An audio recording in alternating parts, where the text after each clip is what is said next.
La suite de l'attentat de Strasbourg, beaucoup à droite, notamment le chef de file de la droite, Laurent Wauquiez, Mmh. plaide pour un rétablissement de l'état d'urgence, mais également l'arrestation préventive des fichiers S.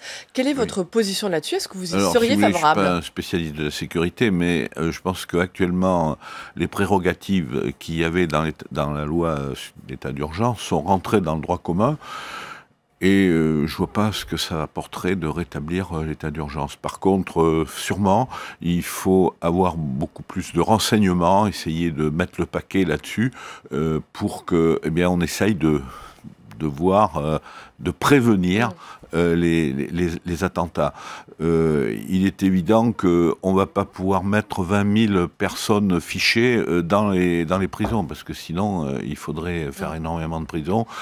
C'est très compliqué.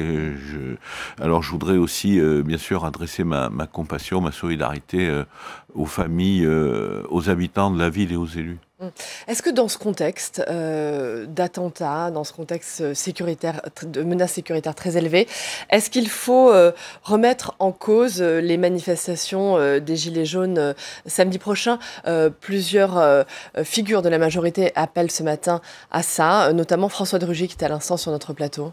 Écoutez, moi je pense que actuellement il y a eu un tournant quand même après les annonces du président pour les gilets jaunes. Ben, je pense qu'ils doivent réfléchir.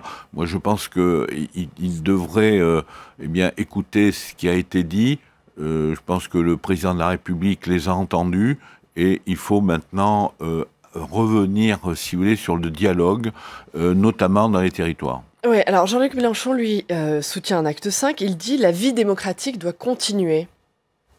Oui, ben, la vie démocratique continue, il n'y a pas de Non, mais problème. en ce sens, oui, il faut mobiliser samedi. Il n'y a pas de raison que ça Oui, s'arrête, non, mais quel que soit moi le je donne contexte mon avis. sécuritaire. Je pense que s'il n'y avait pas eu d'écoute du gouvernement, bon, on peut continuer effectivement, mais là il y a eu une écoute. Je pense que il faut que les gilets jaunes le prennent en compte. Il y a eu des mesures fortes et claires qui ont été annoncées. Justement, précisément, est-ce que les mesures qui ont été annoncées lundi soir par Emmanuel Oui. Macron, la hausse du SMIC, la défiscalisation des heures supplémentaires, la prime de fin d'année, est-ce qu'elles sont suffisantes pour mettre un terme à la crise des Gilets jaunes? Bah, si vous voulez, c'est jamais suffisant parce que moi je les ai rencontrés. Effectivement, il y a des gens qui ont des petites retraites, des personnes qui ont le SMIC ou même qui travaillent à temps partiel. Bon, donc c'est jamais suffisant. Mais ce qui a été dit, c'est-à-dire les heures supplémentaires peuvent apporter effectivement un plus très important. Les 100 euros.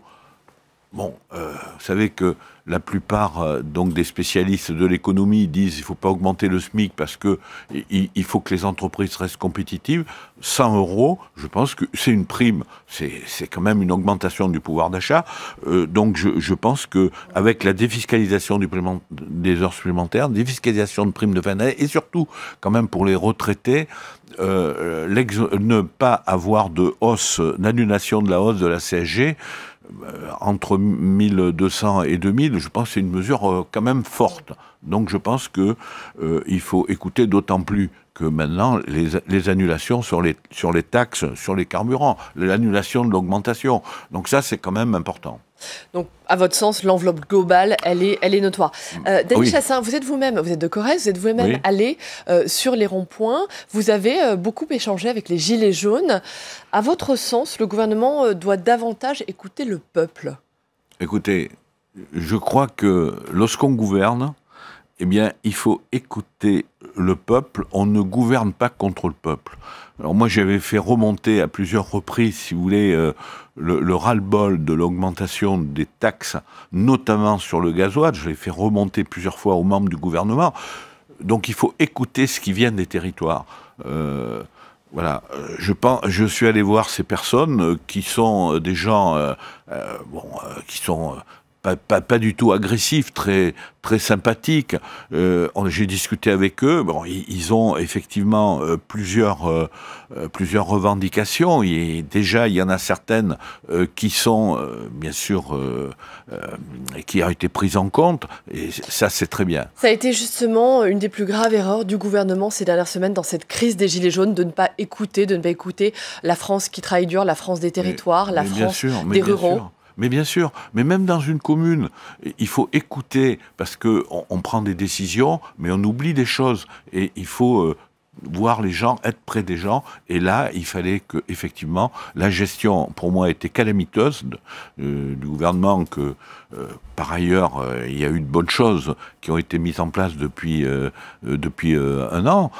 Mais la gestion qui a été faite au niveau donc de l'essence, de gasoil, ça a été calamiteux. Il fallait écouter ce qui remontait des territoires qu'on sentait, nous, très fort. Justement, toujours sur ce sujet, Édouard Philippe, le Premier ministre, a parlé d'une colère qui vient de loin, une colère de la France qui travaille dur, qui n'y arrive plus. Oui. C'est cette colère que vous entendez dans votre territoire? C'est cette colère que j'ai rencontrée sur les ronds-points, si vous voulez, parce que c'est des gens qui sont au SMIC et au-dessous du SMIC avec des petites retraites.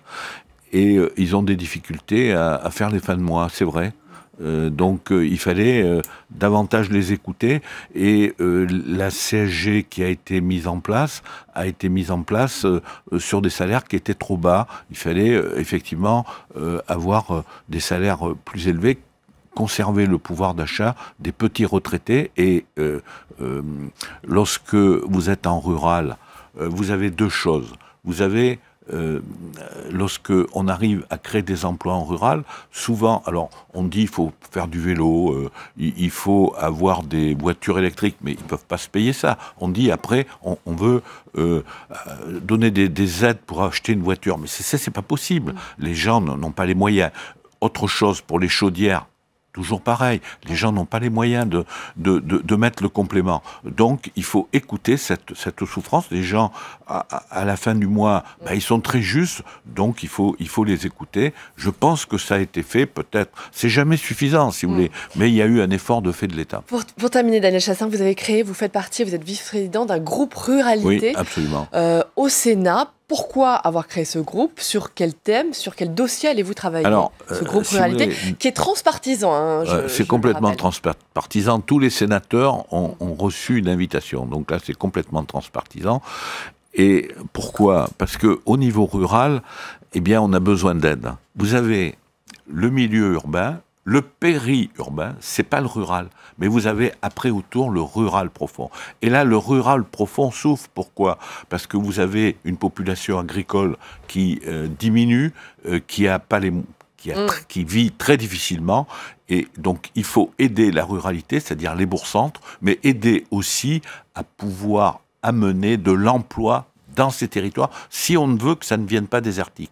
Donc tout ça, on s'est réunis pour plusieurs thèmes. On va donc suivre ces travaux. Merci, Daniel Chassaing.